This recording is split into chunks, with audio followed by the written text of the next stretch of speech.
I send warm greetings from my faculty and students at California State University, Long Beach, and I also am honored to be a part of the steering committee of the CSU Ethnic Studies Council, which played a very important role in the continuing struggle to honor the original goals of the ethnic studies movement. And so I'm glad to be here, and it's good to remember and critically reflect after all these 50 years on what we've achieved, where we are. Do we remain who we were? And do we maintain the original purpose of ethnic studies, right? Do we hold on to it, or have we abandoned it? Have we modified it? And if we have, why have we done that?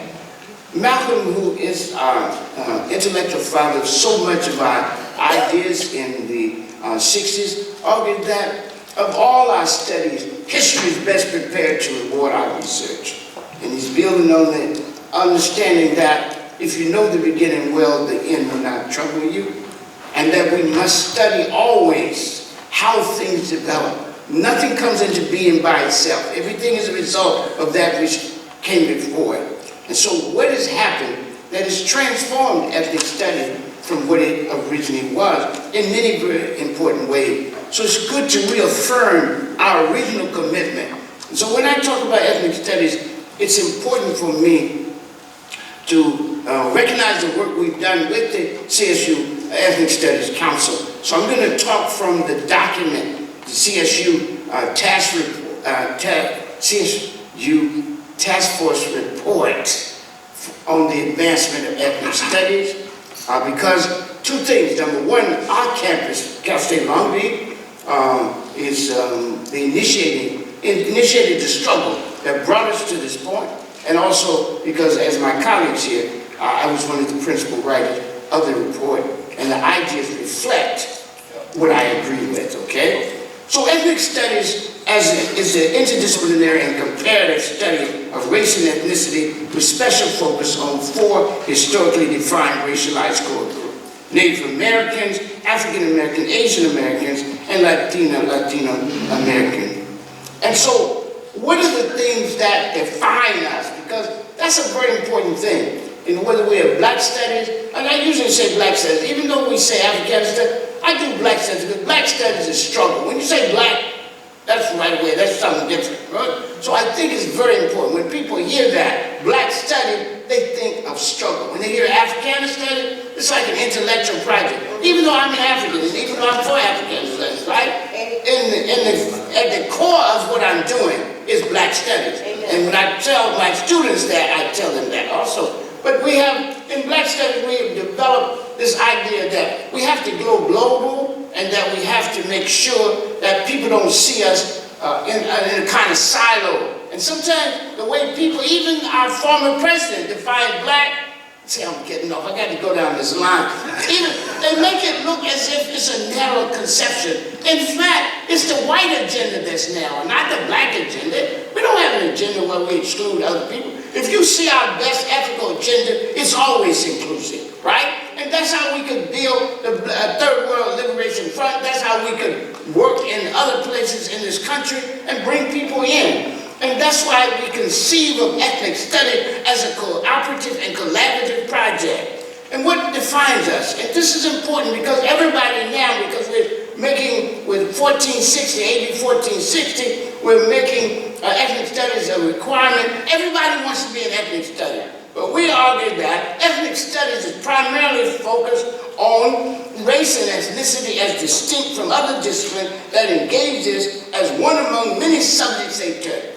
With us, it's the subject. With them, it's a topic. Right. Secondly, ethnic studies scholarship and teaching are grounded and centered in the cultures, concrete lived conditions, and living history of the people of color. Thirdly, it has an explicit commitment to linking scholarship, teaching, and learning to social engagement. That means service and struggle, because that's another thing that has happened. We've changed from struggle to service, right? Oh, that's so kind. Okay, we need to serve. Who could be against serving? But we have to struggle also, right? So the other thing is that it has to be linked to social engagement, social change, and social justice. In this process, it advocates and generates cooperative and collaborative initiatives between campus and community. In fact, Nathan Hare, Dr. Nathan Hare, who was the father of the first Black Studies program in terms of conceptualization, and as you know, it was a cooperative project, and certainly Dr. Garrett played a central role in this. But we understand Dr. Hare was the one who was, chosen to be the lead person and the director and finally the chair of this. He said, one of the most important aspects of Black Studies is its community component. That if you don't have that, you don't really have Black Studies, right? You've got to have a community component and you've got to hold to it. He said the campus must be taken to the community, and the community must be brought to the campus in a mutually beneficial way. Ethnic studies also is important in terms of its methodology, which places strong emphasis on critical study and support of the agency of peoples of color, and thus is concerned with how they conceive, construct, and develop themselves, create and sustain their culture and meaning, and engage in self-affirmation and opposition in resistance to societal oppression of various kinds. It also is concerned with a critical understanding of the impact of the continuing histories and current conditions of oppression and resistance to conquest, colonialism, physical and cultural genocide, enslavement, segregation, lynching, racism, and various racial and racialized forms of social and structural violence, domination, degradation, and destructive practices. Also, it explores the interrelatedness and intersection of race, ethnicity with class, gender, sexuality, and other forms of difference, hierarchy, and oppression. And it also engages transnational and global issues, appreciating the core groups, identities, and situations as diasporic communities, and as members of American society, which has shaped so much of world history in producing scholarship on the national and global import and impact. And finally, ethnic study is defined by its initial and continuing commitment to create intellectual and institutional space for our peoples, unstudied, marginalized, and misrepresented peoples of color. Now, the history of ethnic studies actually defines its identity, its purpose, and its direction, right? Ethnic studies began as an academic and political demand. It was never simply an academic demand. It was always an academic and political demand growing out of the social struggle of the 1960s and 70s and the student movements, especially those peoples of color. The 60s was a time of heightened resistance and demand for freedom, justice, and equality in both society and the academy. Beginning in the communities of color against the racist structure and function of society, students, faculty, staff, and community actors took the struggle to the academy, defining it as a key institution in the larger system of coercive institutional practices and oppression. They defined the university as a microcosm of the race, class, and power relations in society, and thus it was seen as unresponsive to the needs and aspirations of our people. At the heart of the early students' demand were these, right? Number one, a relevant education. What did that mean? Three basic things. One, that it was that it was meaningful to the student. Second, useful to our community. And third, that it was reflective of the reality. What is the meaning of this about? It meant that it represented us, that it spoke to and respected our culture, that it respected our aspirations, and that it respected our need to struggle to transform this country and eventually contribute to the transformation of the world. Second, it must be useful to the community. It must help us solve the problems in the community, but also build on the best of what it means to be Native American, African American, Latino American, and Asian American, to speak that special culture truth to the world and make our own unique contribution to the forward flow of human history. And third, when it says reflective of the realities of the world and society, the reality, the fundamental reality of that time was radical revolutionary struggle. So reading something on Greek mythology sounded wild, right? We have to shut this community, the colleges down, take the people out on the lawn and give them a lecture and struggle.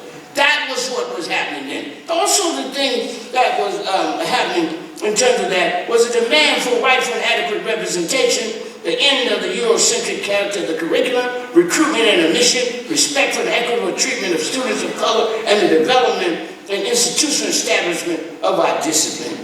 Again, our students and community active linked education to community service and struggle, and called for the universal acknowledgement of the role of racism in the structure and function of the education process, and demanded that it would be ended. There was a strong emphasis on emancipatory relevance and role of education in both the struggles of resistance and the search for solution to problems posed by the oppressive society.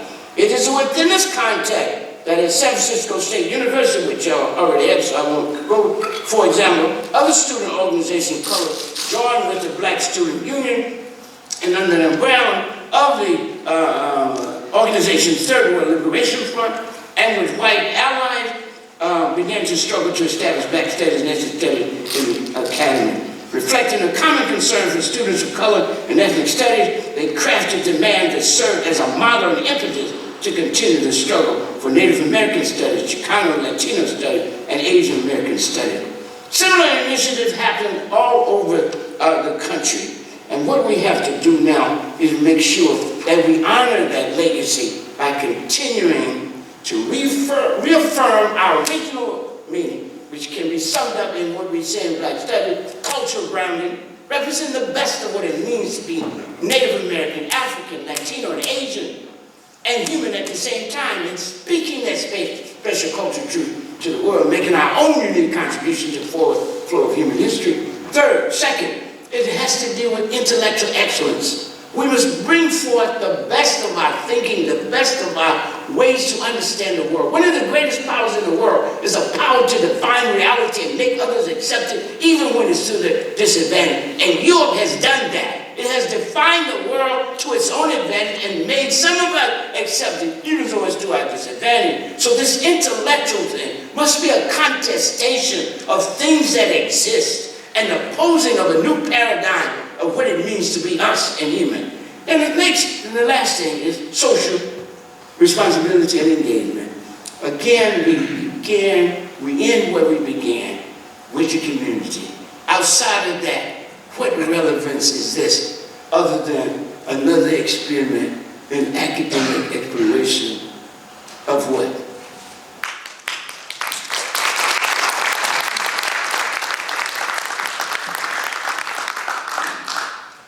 So, Dr. Kim, should we close out or ask for questions? Well, we actually, for this panel, have a unique situation. We were going to break for lunch. I'm not sure we need an hour to break for lunch if people are comfortable.